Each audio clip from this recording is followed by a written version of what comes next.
नमस्कार दोस्तों, ये हमारी फर्स्ट टाइमर गाय है।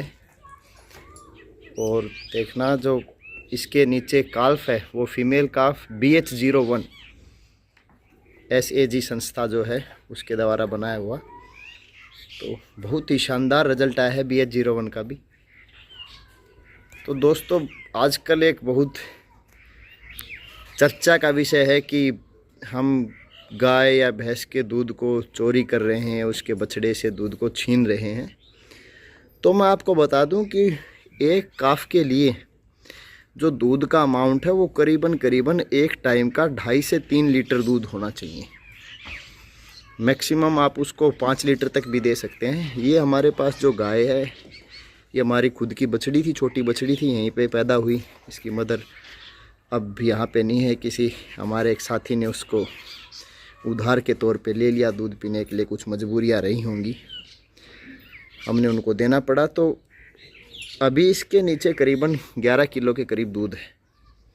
तो हम जो बछड़ी है उसको करीबन एक टाइम का 3.5 किलो करीब दूध पिला रहे हैं। और जो बाकी बच गया है वो हमारे लिए। तो दूध का जो रेशियो है वो 70-30 का होना चाहिए। 70% जो हिस्सा है वो बछड़े का ही है, और बाकी जो 30 बच गया है वो हमारी थोड़ी बहुत सेवा लगा लीजिए या कुछ भी लगा लीजिए, वो हमें मिलना भी चाहिए। क्योंकि जो वाइल्ड गाय हैं, जो जंगली गाय हैं, उनमें तो दूध कम मात्रा में पैदा होता है। और हम इसको अगर घरेलू फीड वगैरह दे रहे हैं, सप्लीमेंट दे रहे हैं गाय को, तो उसमें दूध का जो क्वांटिटी हो बढ़ जाती है। तो उस दूध को अगर हम डायरेक्ट बछड़े को देंगे या बछड़ी को देंगे तो वो उसको पचा भी नहीं पाएगा। तो जो एक्सेस बच जाता है हमारे पास उसका हम यूज़ करें।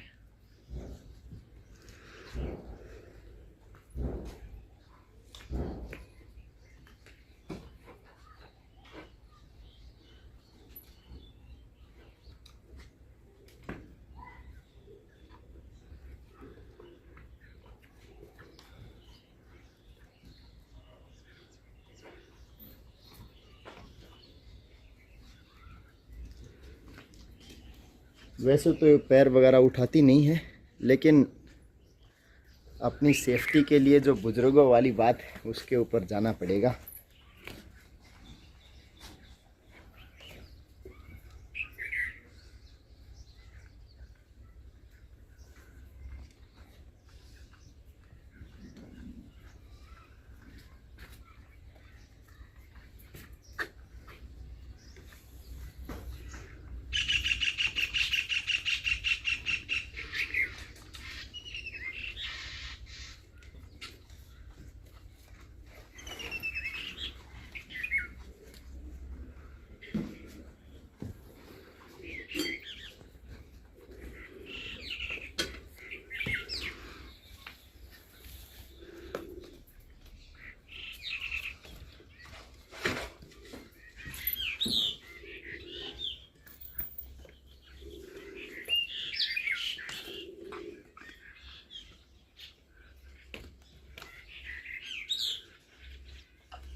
अरे रुको भाई, प्यार से।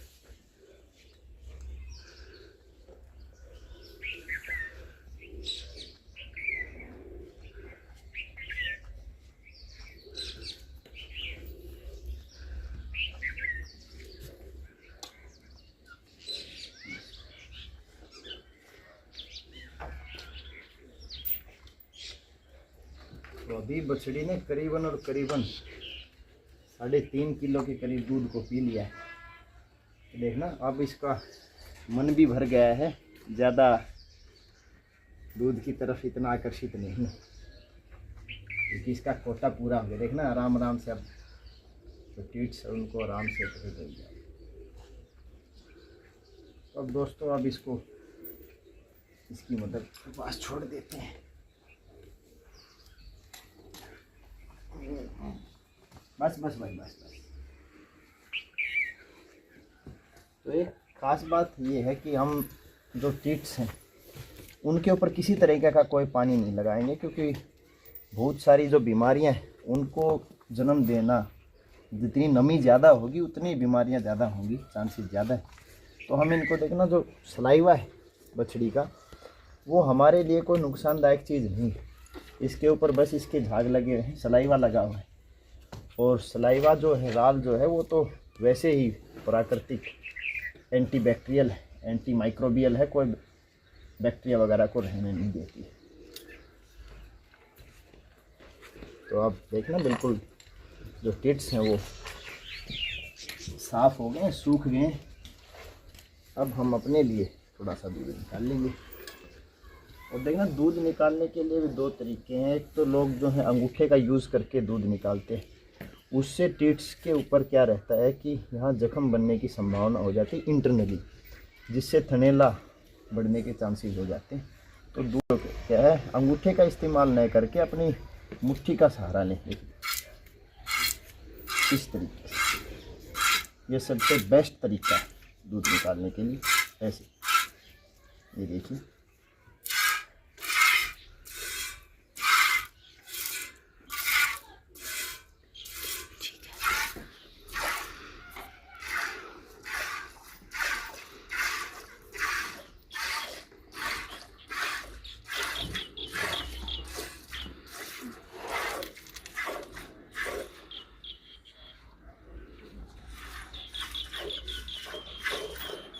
तो बड़ी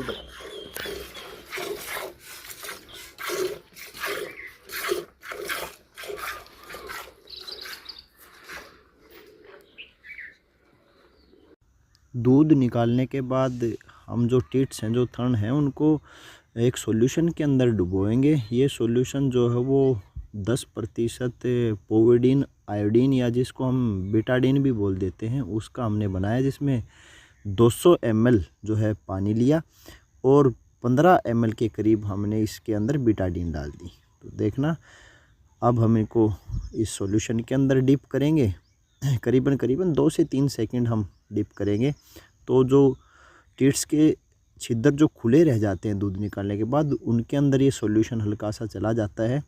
तो इससे कोई थनैला वगैरह होने के चांसेस कम हो जाते हैं।